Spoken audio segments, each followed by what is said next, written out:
Hi, my name is Mandy Vargas, and today I'm going to be doing a tribute speech to Gandhi. So let's go ahead and get started.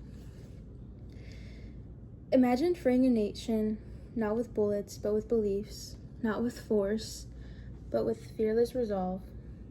That is the legacy of Mohandas Karamchand Gandhi, better known as Mahatma Gandhi. The man who led India to independence through nonviolence and forever changed how we think about resistance, justice, and peace.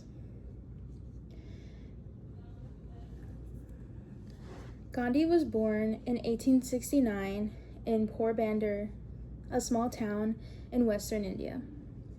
From an early age, he was deeply influenced by the values of truth and nonviolence, which were rooted in his Hindu upbringing and Jain upbringing, stated in Herman 23.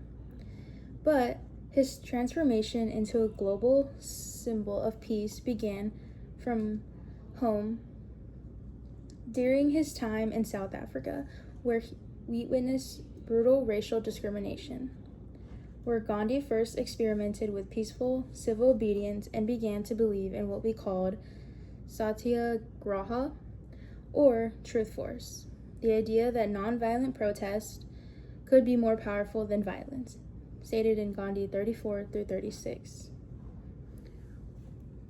When he returned to India, he brought that philosophy with him and turned it into a movement. Gandhi led millions of Indians in peaceful protest against British rule.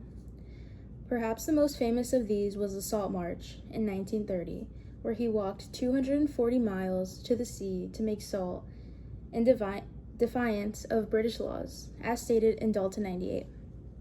He didn't carry a weapon, he carried conviction. That single act inspired a wave of civil obedience across the country and gained attention of the world. Gandhi didn't just protest the British rule, he challenged the Indian people to become self-reliant. He encouraged the boycott of British goods and promoted the spinning of one's own cloth, making the spinning wheel a national symbol of independence, stated in Brown 144. Through a simple symbolic act, he united a divided nation. But Gandhi's influence didn't end at India's borders. In fact, his philosophy became the blueprint for many of the world's most significant movements for justice. Dr. Martin Luther King Jr. once said, "Christ gave us the goals and Mahatma Gandhi the tactics." Inspired by Gandhi, King adopted nonviolent resistance in the American Civil Rights Movement.